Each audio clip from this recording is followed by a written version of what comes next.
Habakkuk is in a part of the Bible that is generally called the Minor Prophets. They're minor because of their length, not because they are unimportant.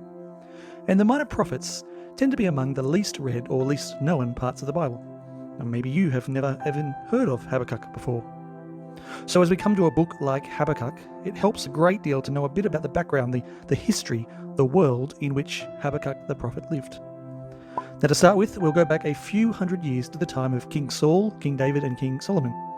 These are the big three kings of Israel, and they ruled over the land for about 40 years each, from about 1050 BC to 930 BC.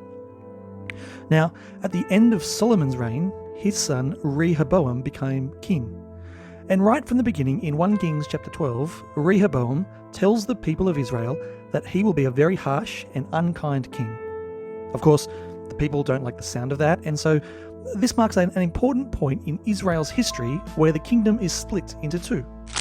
A man named Jeroboam leads a rebellion against King Rehoboam, and he takes with him the 10 northern tribes of Israel, leaving Rehoboam the king of the remaining 2 tribes, which are Judah and Benjamin.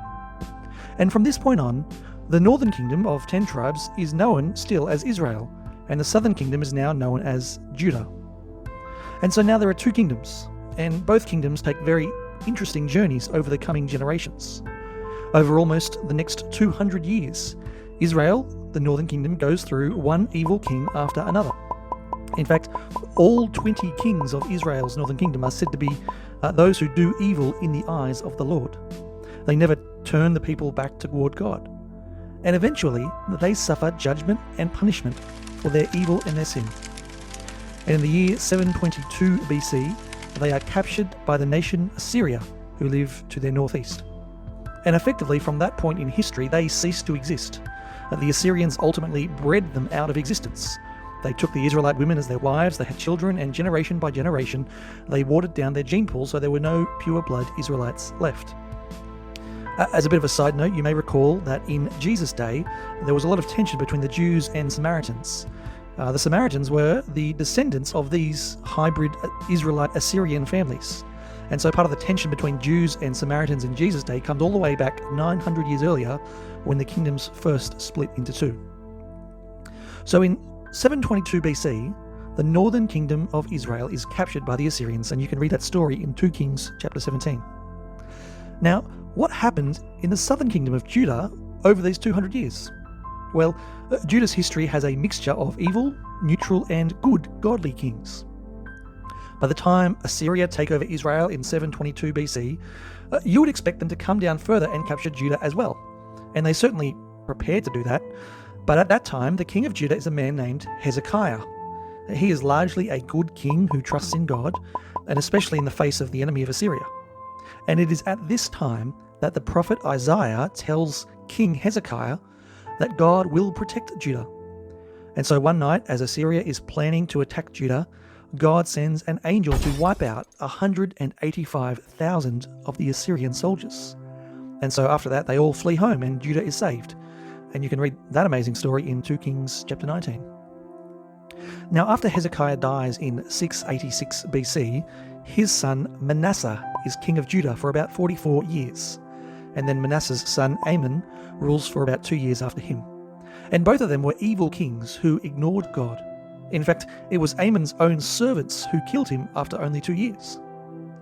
In 640 BC, Amon's son Josiah becomes king of Judah when he is only 8 years old.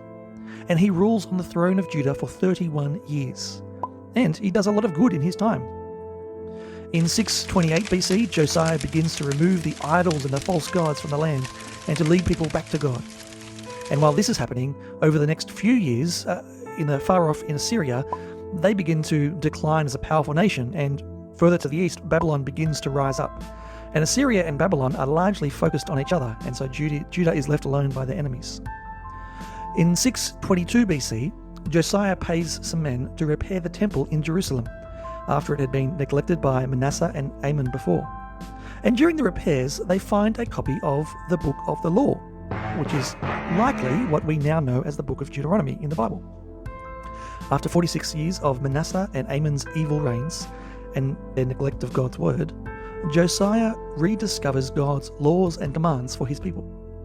And Josiah is obviously very excited by this discovery. He calls this citywide gathering of people to Jerusalem, and he reads God's word to them. And he makes a promise before them that he will follow God and keep his commands. Now, in the background, by 610 BC, Assyria is now in ruins and about to be overrun by Babylon. In 609 BC, Egypt, down the south, wants to join forces with Assyria to come and attack the rising kingdom of Babylon. And of course, Egypt needs to travel through Judah in order to get there. But Josiah tries to prevent them, and he ends up being killed in a battle against the Egyptians. And so Josiah's son, Jehoahaz, is installed as king for only 3 months before the Egyptian pharaoh takes him away back to Egypt. And the pharaoh places another of Josiah's sons as the new king of Judah, Eliakim, whose pharaoh then renames to Jehoiakim. Now, Jehoiakim is the king over Judah from 609 BC to about 598 BC, which is the time when Habakkuk the prophet writes. And Jehoiakim is not a good king. Parts of his story are recorded in the books of 2 Kings and 2 Chronicles and Jeremiah. Jehoiakim enjoys the finer things in life, and usually at the expense of supporting his very own people. He forces his people into slave labor to build a bigger palace for himself. He doesn't pay them for their work. He throws out all of the religious reforms that his father Josiah had brought in, and he rejects God's commandments, and he leads the people to worship foreign gods once more. Jehoiakim brings about the downfall of Judah's society very quickly. There is evil and corruption, exploitation and violence. Judah is a poor shadow of what it once was under Josiah. It has become an awful nation that is a long way from God's design for his people. And all of this is the world in which Habakkuk lives. Habakkuk lives in the time of a selfish, corrupt king, a society that has collapsed in evil and exploitation. And at least for the moment, the immediate threat of invasion from foreign enemies has ceased. Assyria is no longer powerful, although Babylon is rising as a distant threat. And all of this will help us to understand the concerns and frustrations that Habakkuk himself has as he looks at the world around him.